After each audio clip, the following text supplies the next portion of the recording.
Okay, so what if I told you there's a crazy arcade game that's been running inside you since the day you were born? Today, we're going to hit start on that game and turn a really complex biological process into a classic you definitely know and love. You know that scene, right? The dark room, the glow of the screen, the joystick in your hand. But more than anything, you know that sound, that iconic electronic rhythm that meant the game was about to begin. And the mission? It was so simple. You guide your little yellow hero through a maze and you chomp every single dot. That was it. Clearing the board was everything. Sure, it was repetitive, but it was absolutely essential to winning the game. Now, here's the wild part. Believe it or not, that exact game is the perfect blueprint for something happening trillions of times a second inside every single one of your cells, right now. It's pretty much a one-to-one comparison. In the arcade, Pac-Man chomps dots. Inside your body, our little Pac-Man is a tiny machine we call an enzyme. And those dots it's chomping, those are called substrates. Your body is literally filled with these dedicated little Pac-Man, and each one has a very, very specific job to do. All right, let's get to know the hero of this biological arcade. Who exactly is our player one, and what kind of high score are they racking up inside the maze of your body? Our enzyme is Pac-Man. It's a special kind of protein, one of the body's main building blocks that acts as a catalyst. And catalyst is really just a fancy word for something that hits the fast-forward button on chemistry. Without enzymes, all the reactions your body needs to survive would happen in super, super slow motion. And what are they chomping? The substrates. These are the dots on our biological game board. And just like Pac-Man only eats the dots and totally ignores the maze walls, each enzyme is built to work on only one specific molecule, its own personal substrate. But that brings up a huge question, right? Your cells are like this giant, crowded chemical soup with millions of different molecules floating around. So how on earth does an enzyme find its one specific target? I mean, this isn't just random luck. It is a masterpiece of precision engineering. Well, the secret is all in the shape. Every enzyme has this special little pocket called the active site. And you can totally think of this as Pac-Man's mouth. It's uniquely shaped to fit its substrate perfectly, kind of like a key fits into a lock.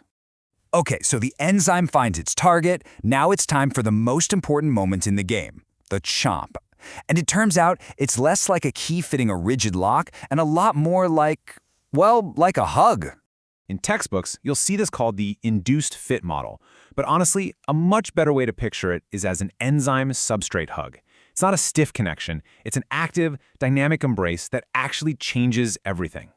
So check this out. The substrate comes in, and the enzyme doesn't just sit there. It actively changes its shape a little bit to create the absolute perfect grip. That's the hug. And that embrace is what puts stress on the molecule, forcing the chemical reaction to happen. Then, boom, it lets go of the results and is instantly ready for the next one. The most amazing part? A single enzyme can do this millions of times per second. It's mind-bogglingly fast. So, the game seems perfect. But as anyone who's ever played on an old arcade machine knows, sometimes the machine glitches out. And when our biological game glitches, the consequences can be pretty serious. So what happens to our Pac-Man when someone cranks up the heat on the cabinet, or maybe spills a soda and messes with the internal wiring? Well, the result is a process called denaturation. And this is, literally, game over for the enzyme. It completely loses its specific, carefully folded 3D shape. Its active site, its mouth, gets all warped and broken. It can't hug its substrate anymore, so it can't do its job. The game just stops. So what causes this kind of system crash? Extreme conditions. A dangerously high fever, for example, can start to denature critical enzymes in your body, which is one of the reasons high fevers are so serious. A big shift in acidity, or pH, can do it too. This is why different parts of your body have different pH levels. The enzymes in your stomach are built to handle high acid, but they'd be destroyed almost anywhere else. The game only runs when the conditions are just right. Okay, so we've seen how the game works and how it can break, but now it's time to zoom all the way out. Why does this tiny microscopic game of Pac-Man matter so much? Why is it the foundation of, well, pretty much everything? Because there are trillions upon trillions of these games being played inside you every single second of every single day. From the moment you wake up to the moment you go to sleep, that waka waka never, ever stops. Without these tireless little Pac-Men, the basic processes of life would just grind to a halt. I mean, think about an enzyme like lactase. Its only job is to break down the sugar in milk.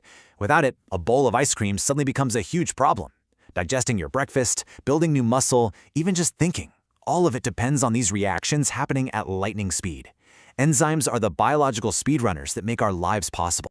And you know, this is just one process, one game out of thousands, which leaves you with a pretty fascinating final thought. If enzymes are playing Pac-Man inside of you, what other classic games are running in your cells right now? Is there a biological Space Invaders happening? Or maybe a cellular Donkey Kong? The arcade is open. Just something to think about.